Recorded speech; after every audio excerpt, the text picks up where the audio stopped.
Salut à tous et bienvenue sur la chaîne. Je m'appelle Émile Garnier et ici, on parle de voitures sous tous les angles, entretien, astuces pratiques, fonctionnement des moteurs et bien plus encore. Si vous voulez mieux comprendre votre véhicule et éviter les erreurs coûteuses, vous êtes au bon endroit. Pensez à mettre un j'aime, à vous abonner à la chaîne et à regarder la vidéo jusqu'à la fin. Vous y trouverez des infos vraiment utiles. Le premier nœud de la ligne, sans cadre, de Haval, le crossover de taille moyenne H6, a été présente pour la première fois au public. Lors du salon de l'automobile de Shanghai en 2011.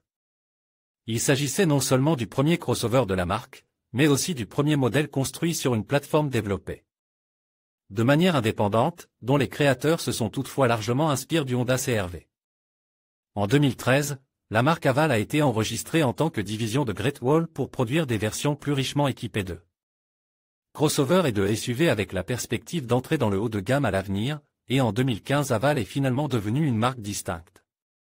À cette époque, dans son pays d'origine, le modèle H6 était devenu le crossover le plus massif et le plus populaire. En 2015, la production totale du H6 a dépassé le million, et les 580 000 suivants ont été vendus en 2016. En 2017, la deuxième génération du modèle est apparue, mais la production de la première a été poursuivie, y compris pour notre marche. Structurellement, le H6 est un crossover typique avec une carrosserie de break. La gamme de moteurs se compose d'un moteur turbo essence GW4B15 de 1,5 litres développant 150 chevaux, d'un moteur turbo GW4B13 de 1,3 litres développant 138 chevaux et d'un moteur turbo diesel GW4D20 de 2 litres développant 143 chevaux, associé à une boîte de vitesse manuelle à 5 ou 6 rapports ou à une boîte de vitesse automatique à 4 rapports. La suspension avant est à jambes de force McPherson, la suspension arrière est à double triangulation indépendante. La voiture était proposée en version à traction avant et en version à transmission intégrale. En Russie, le crossover Haval H6 a été présente pour la première fois au salon de l'automobile de Moscou en 2014, mais en nombre significatif. Les ventes de la voiture n'ont commencé qu'en 2017, les acheteurs nationaux se voyant proposer des versions avec des moteurs à essence de 1,5 litres et des moteurs diesel de 2,0 litres. En 2019, le Haval H6 a atteint le sommet de sa popularité en Russie, 6 378 voitures ont été vendues, avec un total de 12 202 voitures de ce type vendues en Russie. En 2020, les ventes officielles du H6 ont été interrompues après le lancement de l'usine Havel Motor Manufacturing russe dans la région de Toula. Il est difficile de dire à quoi pensait la direction de Haval en choisissant le modèle F7 pour la production en Russie, plutôt que le H6 qui, à l'époque, avait réussi à gagner en popularité et à se forger une bonne réputation. Cette réputation est attestée par le fait que la Haval H6 sur le marché secondaire coûte de 1,3 à 1,4 à 2 à 2,1 millions de roubles, c'est à dire nettement plus cher que ce que cette voiture coûtait autrefois chez les concessionnaires officiels. Les versions à transmission manuelle demandent de 1,3 à 2 millions, les versions à transmission automatique sont légèrement plus chères, de 1,4 à 2,1 millions. C'est un peu cher, mais prenons tout de même en compte que le Kia Sportage ses moteurs de la même puissance et des mêmes années de sortie. Offre au prix de 1,8 à 3,8 millions de roubles, et si l'on ne considérait que les comparables avec les finitions H6, le prix sera plus proche de la barre supérieure d'un corridor de prix. Mais la question demeure, vaut-il la peine de considérer une voiture d'occasion de la marque chinoise comme une option d'achat? Chacun décide seul de cette question, mais dans tous les cas, il sera très utile de se familiariser avec ce que les propriétaires réels écrivent à propos de H6. L'attitude à l'égard des voitures de marque chinoise en Russie est encore très ambiguë. Oui, en juin de cette année, seuls les produits des principales marques chinoises, Chery, Haval, Geely, Changan, Omoda et Exide, représentaient près de 40% des ventes de voitures particulières neuves, mais dites-moi, la main sur le cœur, combien de ceux qui ont acheté une voiture, même pas du tout bon marche, peuvent dire qu'ils ont attiré des regards respectueux, voire envieux. Dans l'esprit du public, la perception des voitures chinoises comme étant de mauvaise qualité et peu fiables, achetées en désespoir de cause, est ancrée dans les esprits. Ces perceptions sont encore bien vivantes aujourd'hui, et même il y a 5-7 ans, elles étaient en pleine floraison. Ce n'est pas un hasard si les auteurs de nombreux commentaires sur la Haval H6 admettent que la décision de l'acheter n'a pas été Facile pour eux, mais que la suite des opérations leur a fait changer radicalement de point de vue, nous l'avons acheté avec appréhension. La Chine, quand même, mais les Chinois on dissipe nos craintes, ils ont fait une bonne voiture. Auparavant, j'étais sceptique à l'égard des voitures chinoises. Maintenant, j'échange d'avis. Au début, comme beaucoup d'autres automobilistes, je me méfiais de l'industrie automobile chinoise. Mais après quelques mois d'utilisation, je peux dire sans me tromper que les Chinois et, en particulier, la marque Haval, avec la qualité de ces voitures, sont tout à fait correctes. En outre, de nombreux propriétaires de Haval H6 donnent à cette voiture la meilleure appréciation. Je possède cette voiture depuis 4 ans, j'ai fait un choix conscient. Je n'ai reçu que des commentaires positifs. Avant cela, j'ai possède des voitures de plus de 10 marques et de différentes classes, c'est la meilleure voiture que j'ai eue. Et j'ai eu des allemandes et des françaises. Mais la H6 les surpassait toutes. Cependant, tous ces gens achètent une voiture neuve dans la salle d'exposition et sous garantie, alors que nous parlons d'acheter Haval H6 sur le marché secondaire, et c'est là que les phobies et les craintes de nos compatriotes refleurissent. Il n'est donc pas facile de vendre une telle voiture, un très gros inconvénient est la méfiance de notre peuple à l'égard des Chinois. Il est très fastidieux et long à vendre, personne ne peut croire que la Chine n'est plus la même, et la perte de prix pendant 3 ans a été de près de 30%. Il convient ici de préciser que cet article a été écrit en 2020, et qu'aujourd'hui la situation sur le marché est telle que les Haval H6 des années de production 2019 sont sur le marché secondaire presque 2 fois plus chères que lorsqu'elles sont neuves dans les salles d'exposition. Mais à partir de là, il n'est certainement pas devenu plus facile de les vendre. Dans de nombreuses critiques, les auteurs disent que le principal argument en faveur de l'achat de Haval H6 est devenu une berline et un coffre volumineux. Il y avait un VW Touran. J'avais besoin d'une voiture capable de transporter régulièrement 2 adultes, 2 enfants et le plus petit des chiens dans le coffre. J'ai commencé à regarder le chinois, seulement après avoir réalisé que toute autre voiture dans la configuration la plus vide me coûterait 1,7 million ou plus. Un grand coffre de 800 litres a été l'un des points principaux lors du choix de ce modèle. Les propriétaires expliquent leur choix.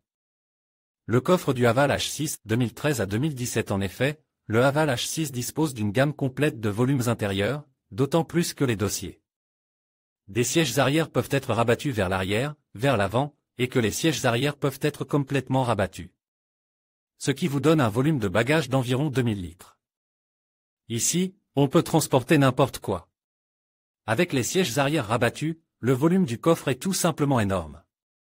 J'ai même transporté un sapin de Noël de 2 mètres, raconte l'un des propriétaires. Il y a suffisamment d'espace pour les passagers, l'intérieur est spacieux et confortable, il est agréable de s'asseoir à l'arrière. Les genoux ne se cognent pas. Tout cela fait du H6 un excellent moyen de transport pour les voyages en famille, la voiture est super, c'est exactement ce dont j'ai besoin pour les longs trajets, les excursions à la campagne, la pêche. Ma femme et moi avons pris un matelas pneumatique à l'arrière et nous nous sommes reposés confortablement, même sans ouvrir la tente. Il convient de noter que, dans de nombreux commentaires, les auteurs soulignent la qualité des matériaux de finition.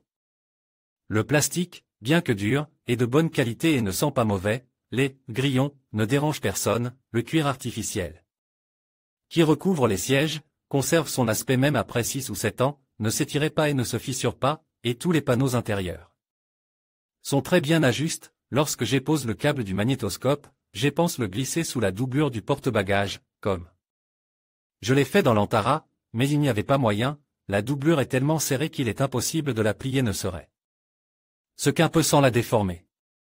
Le multimédia n'est pas de très bonne qualité, se plaignent les propriétaires du Haval H6 dans leurs commentaires.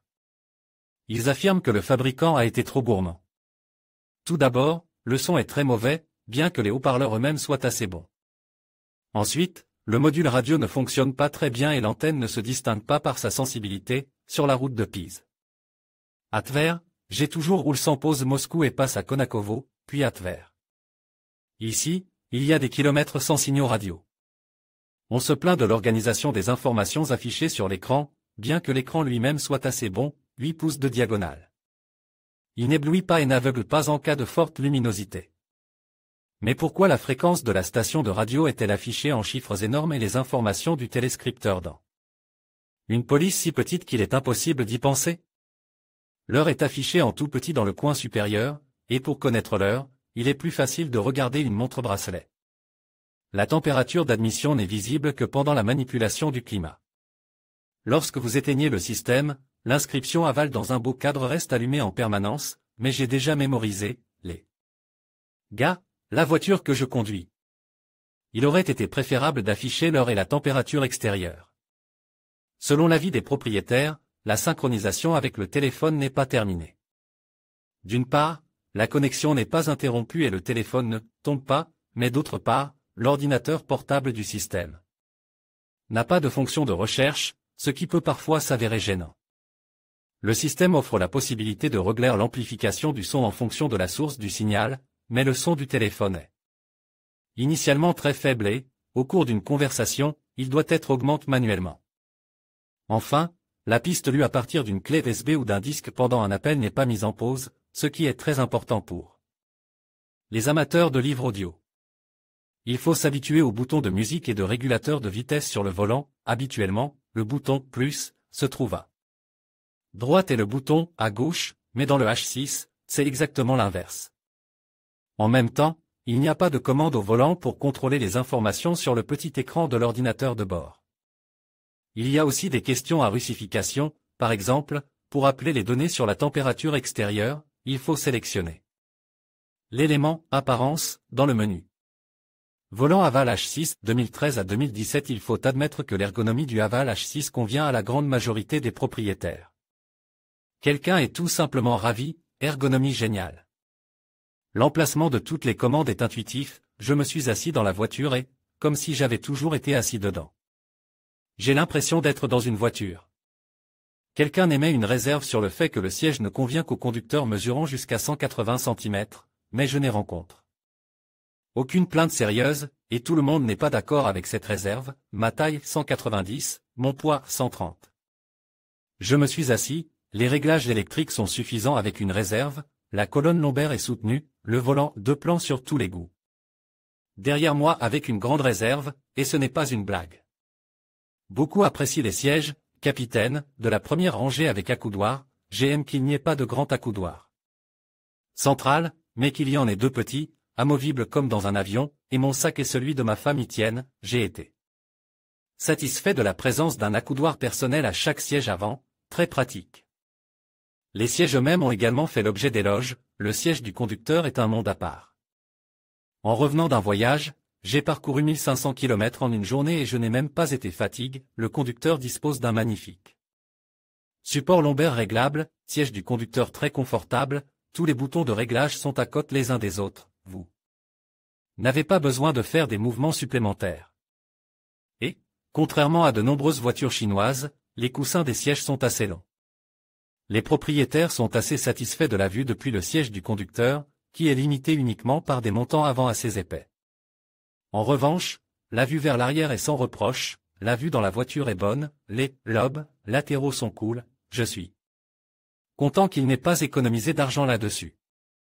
Ils sont également teintes et peu bruyants à leur dimension. En principe, les propriétaires considèrent l'équipement comme l'un des principaux avantages du modèle, mais nous en parlerons un peu plus loin. Mais avant cela, il convient de discuter de ce qui manque à l'équipement du Haval H6.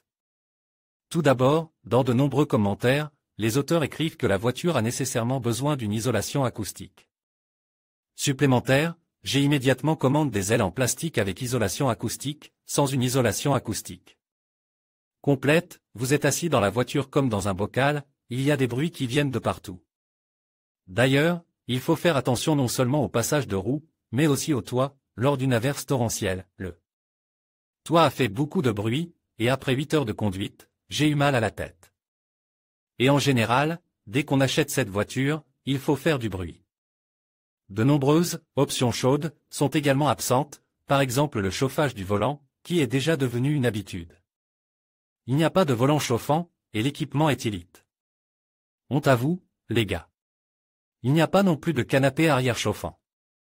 Mais il est encore plus triste qu'il n'y ait pas de chauffage du pare-brise, même dans une zone de repos des essuie-glaces, et des gicleurs de lave-glace, il n'y a pas de zone de chauffage des essuie-glaces avant, alors que pour les essuie-glaces arrière, un serpent sépare est fait.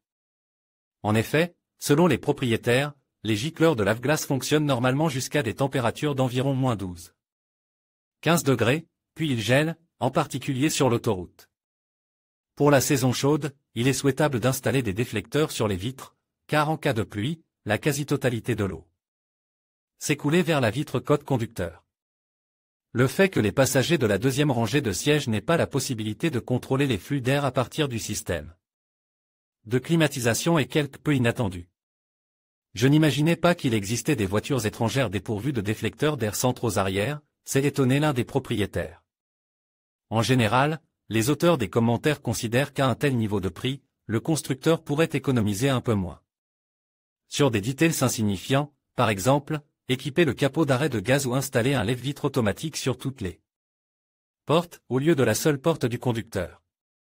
Les pare-soleils sont beaux, épais, fixes dans n'importe quelle position, avec des miroirs et des lumières, mais les vitres latérales ne couvrent pas complètement, car les ingénieurs chinois n'ont pas pensé à les équiper de plaques en plastique retractables, comme c'est le cas sur la majorité des voitures américaines. Dans de nombreux commentaires, les auteurs notent un manque évident de capacité pour diverses choses. Après Turan, j'ai été frappé par le peu de poches et de boîtes à gants. La boîte à gants est franchement petite, mais elle est réfrigérée. Et d'une manière générale, il ne faut pas emmener une bouteille de 2 litres dans l'habitacle, il n'y aura nulle part où la mettre. L'emplacement des téléphones pose également problème. Pour les téléphones, nous avons dû acheter du velcro sur la torpille, car il n'y avait pas d'endroit pratique pour eux. Mais surtout, la gamme Haval H6 ne dispose pas d'une combinaison de transmission intégrale et de transmission automatique.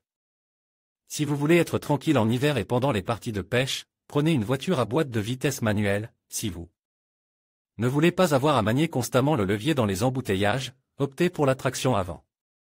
Néanmoins, malgré le fait qu'il serait bon d'ajouter quelque chose à cette soupe, en général, les propriétaires considèrent l'équipement du Haval H6 comme l'un de ses sérieux atouts.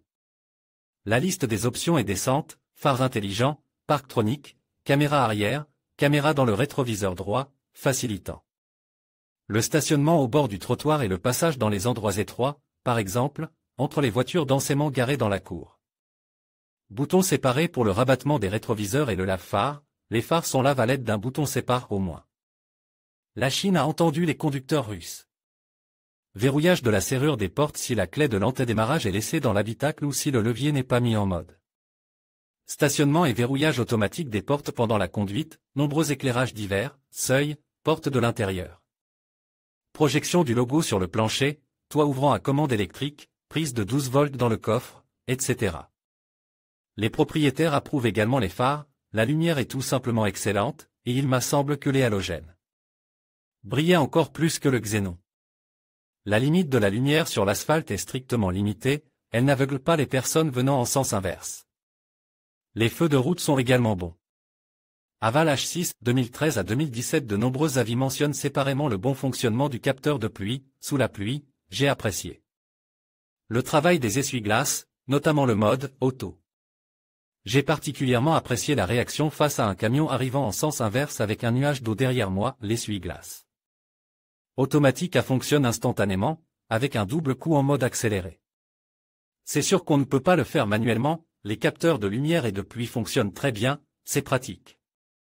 La lecture attentive des manuels ne fait pas partie des habitudes de l'amateur russe de voiture.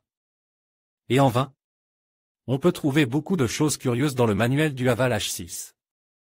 Par exemple, il est dit qu'en aucun cas il n'est impossible de connecter des systèmes électroniques non fournis, y compris le système d'alarme. Étant donné les qualifications de certains de nos électriciens, nous pouvons être d'accord avec cela, mais lorsque vous achetez une voiture à crédit, et vous pouvez acheter une voiture d'occasion à crédit, une assurance est nécessaire, et de nombreuses compagnies d'assurance considèrent l'installation d'un système d'alarme comme une condition obligatoire de la police d'assurance.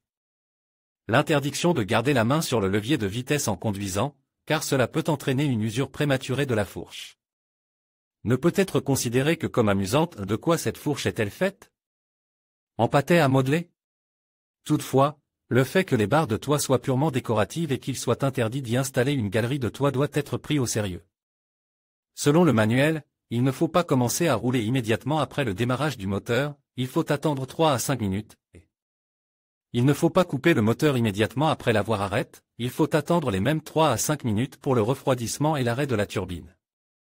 De plus, en hiver, le moteur doit chauffer encore plus longtemps, au moins 10 minutes, la turbine ne se met pas en marche tant que la température de l'huile n'atteint pas au moins 45 à 60 degrés.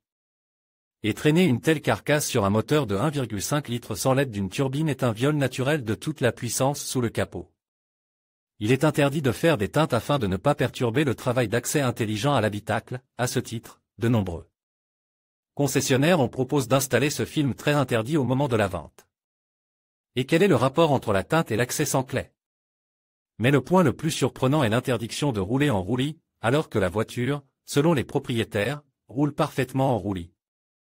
Plusieurs points compliquent l'utilisation de la voiture, par exemple l'absence d'indication de la vitesse programmée lorsque l'on roule en mode régulateur de vitesse. Lorsque l'on enclenche le régulateur de vitesse, il n'y a nulle part d'information sur la vitesse à laquelle il s'est déclenché, et c'est important lorsque l'on roule sur l'autoroute dans des conditions de limitation de vitesse. De nombreux conducteurs activent le régulateur de vitesse à 77 à 78 km/h et traversent tranquillement les sections limitées, au lieu de regarder le compteur de vitesse toutes les 10 secondes. Mais les commentaires les plus sarcastiques des propriétaires portent sur la manière dont est organisé le remplissage du liquide dans le réservoir du lave-linge. Bien que le goulot soit muni d'un entonnoir, celui-ci est très étroit, et il part presque immédiatement à 90 degrés vers la gauche et vers le bas, de sorte qu'il faut verser lentement, en contemplant le liquide qui s'écoulait tranquillement. Et en appréciant son arôme, le remplissage à partir d'une gourde ordinaire tourne au numéro de cirque. L'entonnoir est très étroit et sa capacité est extrêmement faible, si bien que j'ai dû acheter un jerrycan de 5 litres avec un bec vis et y verser le liquide. De manière assez surprenante, les propriétaires de Haval H6 ne tarissent pas d'éloges sur la suspension de cette voiture. Pourquoi est-ce surprenant? Parce qu'un réglage équilibre de la suspension nécessitait beaucoup d'expérience. Il est possible de brider la suspension et d'obtenir un bon contrôle sur un asphalte lisse, mais sur une mauvaise route, la voiture sera perçue comme un terrible ébranleur d'os. Il est possible de miser sur la douceur de roulement, mais la voiture sera alors dirigée comme une bosse. Mais dans le cas du Haval H6, les ingénieurs chinois ont, semble-t-il, réussi à trouver le bon, juste milieu. La suspension est simple, mais elle est réglée, à mon avis, à la perfection. Les bosses ne sont pas ressenties, le sol semble beaucoup plus lisse qu'il ne l'est en réalité, la vitesse doit être contrôlée par la volonté, car la suspension est encore pitoyable. La voiture passe les dos d'âne et les voies de tramway sans encombrer, ce qui est particulièrement agréable, on ne sent pas du tout les ornières. Le fait que la suspension ne cédait pas, même en cas de franchissement de nid de poule et de bosses très importants, et à une vitesse assez élevée, incite de nombreux propriétaires à écrire dans leurs commentaires « Excellente suspension » qui vous permet de conduire doucement et rapidement sur des routes accidentées. La suspension continue de plaire, elle avale tout, la suspension travaille en douceur, elle ne cédait pas. Mais le plus important, c'est que la suspension puisse résister longtemps aux abus du style « plus d'essence, moins de nid de poule ». Je n'ai pas trouvé d'avis mentionnant la nécessité d'une intervention sérieuse sur la suspension à faible kilométrage, et les témoignages de voitures âgées de 6 ou 7 ans ne mentionnent que le remplacement des jambes de force stabilisatrices et des cils en bloc du levier arrière. Dans le même temps, nombreux sont ceux qui pensent que le problème réside dans le fait que la conception de la suspension est entièrement copiée sur celle du Honda CR-V de 4e génération, qui se caractérise par une excellente capacité de survie. De plus, de nombreux composants de la suspension du CR-V sont montés sur le Haval H6 sans aucun artifice. Haval H6, 2013 à 2017, je vais parler séparément de la dynamique. On m'a tout de suite dit dans le salon que cette voiture n'était pas faite pour les amateurs de conduite agressive, mais je ne m'attendais pas à ce qu'elle soit aussi bonne. Le H6 est contre-indique pour ceux qui aiment courir après ou s'enfuir d'un endroit. Son élément, une conduite calme et mesurée, en ville, c'est encore plus ou moins le cas, mais sur l'autoroute, la voiture ne tire pas. Accélération, celle d'un retraite, la voiture s'émoussait les 2 à 4 premières secondes, le moteur est étranglé, se plaignent les propriétaires dans leurs commentaires. En effet, même les plus ardents défenseurs de la Haval H6 n'essaient pas de présenter leur voiture comme un bolide rapide. La voiture n'est clairement pas adaptée à une conduite active et agressive, même si, nous devons l'admettre, elle ne fait pas non plus de vous un paria dans le flux de la circulation. Tout le problème réside dans la combinaison du moteur turbocompresse, qui ne prend vie qu'après avoir tourné à 2300 à 2500 tours, et des rapports de la boîte de vitesse.